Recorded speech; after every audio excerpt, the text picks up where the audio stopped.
हाय, मैं हूं अवधेश और आप हैं मेरे channel stories by Awadhesh Kumar Upadhyay में। और आज मैं लाया हूं डरावनी कहानी हॉन्टेड रेलवे स्टेशन का प्राणी का तीसरा भाग।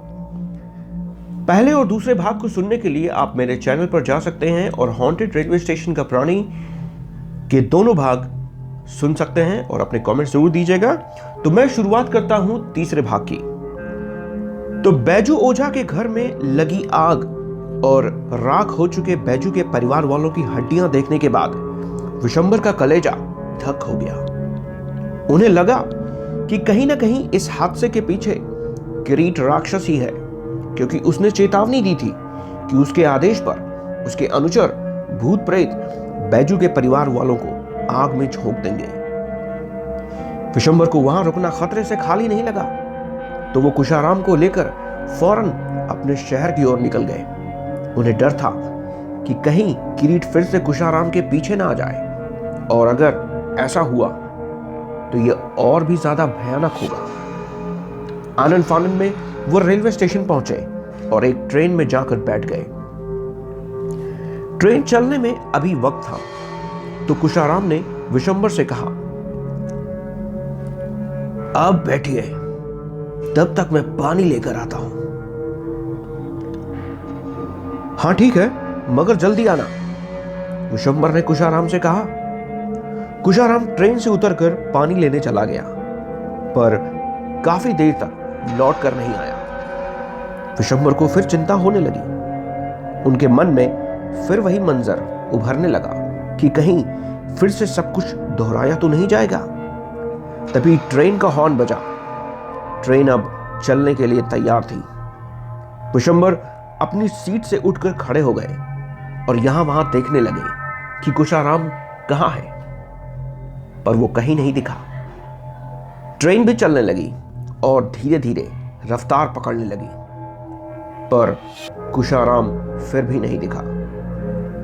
तो विशंबर दरवाजे की ओर बढ़कर देखने लगे, जहां दो लोग बीड़ी पी रहे थे, पर कुशाराम नहीं था। फिर वो उस कोच के दूसरे दरवाजे की ओर चेक करने के लिए आगे बढ़े, पर कुशाराम वहां भी नहीं था। अब उन्हें घबराहट होने लगी। अचानक वो कहां जा सकता है, या हो सकता है कि वो ट्रेन में चढ़ ही ना पाया हो। पर पानी लाने के लिए उसके पास 20 मिनट का पर्याप्त समय था। उन्हें लगा कि हो ना हो कुशाराम शैतानों की साजिश का शिकार हो गया है। तो उन्होंने ट्रेन को रोकने के लिए ट्रेन की जंजीर खींच दी। कुछ सेकंड में ट्रेन खड़ी हो गई। वो झटपट उतरे और वापस स्टेशन की दिशा में चलने लगे। ट्रेन ने फिर से हॉर्न दिया और आगे बढ़ने लगी, पर विशंबर ने पीछे मुड़कर देखा भी नहीं। उन्हें तो कुशाराम की फिक्र थी। लगभग 10 मिनट पटरी पर पैदल चलने के बाद वो स्टेशन पहुंचे और यहां वहां कुशाराम को ढूंढने लगे, पर वो नहीं मिला।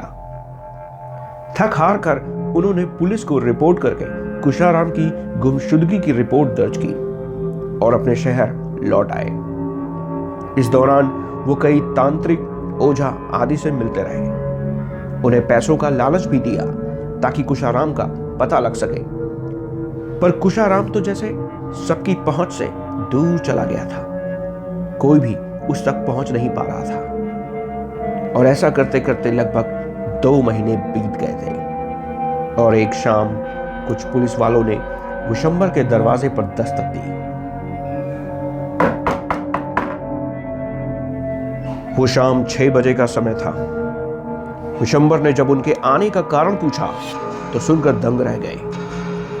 वो पुलिस वाले एक अपराधी की शिनाख्त के लिए आए थे। उनमें से एक पुलिस वाले ने कहा, दरअसल मध्य प्रदेश के रतलाम जिले में लोगों ने कुछ अजीब किस्म की हत्याओं की वारदातें रिपोर्ट की, जहां बच्चों को अगवा किया गया पर कोई फिरौती नहीं मांगी गई, और 2-3 दिन बाद बच्चों का शत विक्षत शरीर सुनसान में मिला। लाश के हालात ऐसे थे जैसे उसे जानवरों ने खाया हो। लगभग सभी लाशें एक जैसी ही थी। पहले तो हमें लगा कि शायद आसपास के जंगलों से कोई तेंदुआ वगैरह तो नहीं घुस आया है, जो दांव लगाकर बच्चों को पकड़ रहा है। फिर हमने सोचा कि बच्चों को ही क्यों पकड़ रहा है, कोई बड़ा इस वारदात का शिकार नहीं हुआ अब तक। तो हमें लगा कि यह किसी जानवर का काम नहीं है, कोई ना कोई इंसान इसमें जरूर शामिल है। वैसे तंत्र मंत्र करने के लिए स्थानीय तांत्रिक पशुओं की बलि देते हैं, बच्चों की भी बलि देते हैं, जो कि बहुत ही रेयर है। पर इस तरह से लाश की हालत देखकर लगता है कि कोई नोच खसोट कर इसे खाता है और बच जाने पर छोड़ देता है। हो सकता है कोई नरभक्षी हो। तो हमने जगह जगह सीसीटीवी कैमरे इंस्टॉल करवाए, खासतौर पर सुनसान जगहों पर छिपे हुए कैमरे। फिर हमें मिली उस जघन्य हत्यारे की कुछ फुटेज। वो एक इंसान था। हमने गवर्नमेंट डेटाबेस में उस शख्स की पहचान करने की कोशिश की, पर कुछ हाथ नहीं लगा। तो हमने देश के अलग अलग राज्यों की पुलिस चौकी में यह फुटेज भेज दी कि शायद कोई इसे पहचानता हो। तभी विशंबर पुलिस वाले की बात काटते हुए बोले, रतलाम की इस घटना का मुझसे क्या संबंध है? आप मुझे क्यों परेशान कर रहे हैं? इस पर उस पुलिस वाले ने कहा, 2 महीने पहले आपने एक गुमशुदगी की रिपोर्ट दर्ज की थी और गुमशुदा व्यक्ति का फोटो भी पुलिस चौकी में छोड़ा था। हमारे उस जघन्य हत्यारे की शक्ल आपकी उस नजदीकी गुमशुदा व्यक्ति से हूबहू मैच करती है। इतना सुनकर विशंबर के पैरों तले जमीन खिसक गई। आपके चेहरे की यह परेशानी साफ जाहिर करती है कि आप हमारे यहां आने की वजह भी जान गए होंगे। हमें आपकी मदद चाहिए। कौन है ये और ये ऐसा क्यों कर रहा है? पुलिस वाले ने विशंबर से पूछा। इस पर विशंबर ने कहा, यह हमारा नौकर कुशाराम है। यह ऐसा वैश्य कभी नहीं था। यह बहुत ही शांत और सुलझा व्यक्ति है। यह हमारे सामने ही पला बढ़ा है। इसके पिता मेरे अच्छे दोस्त थे। मुझे ठीक ठीक तो नहीं पता, पर मेरा यह अंदाजा है कि यह किसी नरभक्षी शैतान की चपेट में है। इस पर पुलिस वाले हंसने लगे। यह देखकर विशंबर को गुस्सा आ गया। यह मजाक नहीं है। अगर यकीन ना आए तो सुमंत नगर पुलिस चौकी के पुलिस वालों से पूछो, वो बताएंगे। अस्पताल का एक डॉक्टर भी गवाही देगा। रतलाम की हत्याओं से पहले उसने गांव के एक ओझा का पूरा परिवार आग में झोंक दिया था। कोई नहीं बचा। मैं आपको वहां भी ले जा सकता हूं जहां से इन सब की शुरुआत हुई, विशंबर ने कहा। इस पर पुलिस वाले ने कहा, हमें शुरू से बताइए कि क्या हुआ। फिर हम सुमंत नगर पुलिस चौकी जाकर उन पुलिस वालों का और उस डॉक्टर का भी बयान लेंगे। इस पर विशंबर ने सारी घटना पुलिस वालों के सामने बयान कर दी। इस बात पर पुलिस वाले ने कहा, कानून का फैसला सिर्फ गवाह और सबूत के आधार पर दिया जाता है।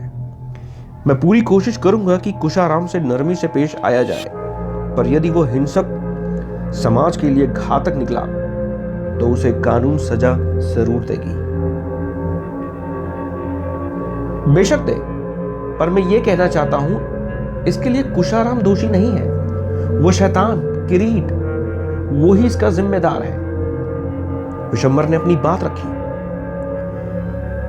भूत प्रेत शैतान कानून की किताब में नहीं मिलते। हो सकता है कि वो मानसिक रूप से बीमार हो, पुलिस वाले ने कहा। इस बात पर विशंबर कुछ नहीं बोले, क्योंकि उन्हें लग गया था कि इन पुलिस वालों का कभी भी किसी भूत प्रेत से पाला नहीं पड़ा है। पुलिस वाले चले गए, पर विशंबर परेशान थे। उन्हें कुशाराम की फिक्र हो रही थी। आखिर बचपन से ही वो उन्हीं के घर पर पला बढ़ा था। एक बार तो उनका मन किया कि रतलाम चले, पर वहां जाकर आखिर वो कर भी क्या सकते हैं। पुलिस भी उसे रोक नहीं सकती, क्योंकि इन सब के पीछे एक आदमखोर राक्षस है। इस मुसीबत से निपटने के लिए एक सुनियोजित योजना की जरूरत थी, तो जल्दबाजी ना करते हुए उन्होंने एक कुशल तांत्रिक की मदद लेनी चाहिए। पर कुशल तांत्रिक यूं ही नहीं मिलते। बड़ा शोध करना पड़ता है, जांच पड़ताल करनी पड़ती है। विशंबर इसके लिए बहुत भटके।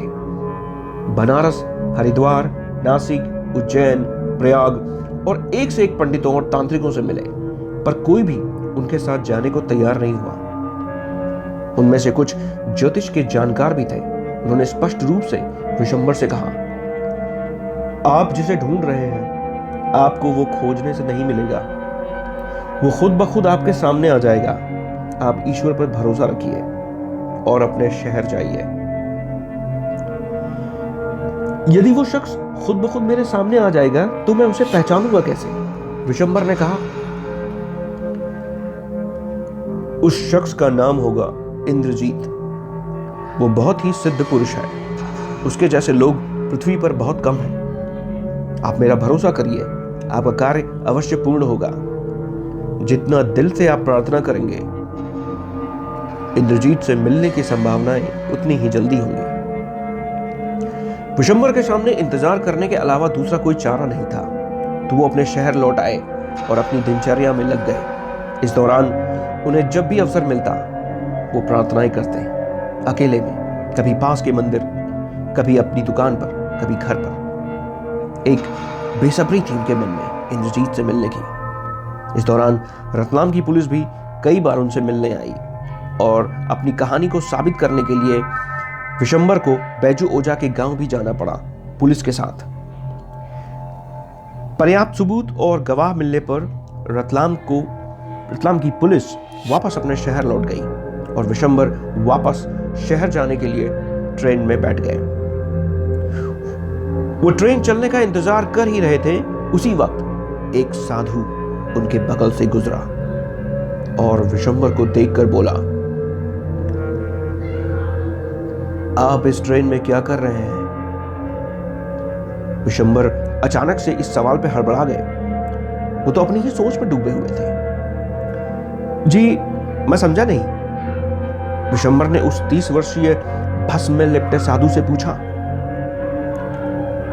इस पर उस साधु ने कहा, आप प्रार्थनाएं कर रहे थे ना, मदद के लिए।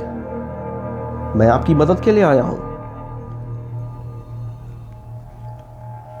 क्या क्या क्या क्या, क्या मैं आपका नाम जान सकता हूं? विशंबर ने खुशी और उत्सुकता की मिलीजुली भावना से पूछा। इस पर साधु ने कहा, मैं वही हूं जिसकी आपको तलाश थी। मेरा नाम है इंद्रजीत।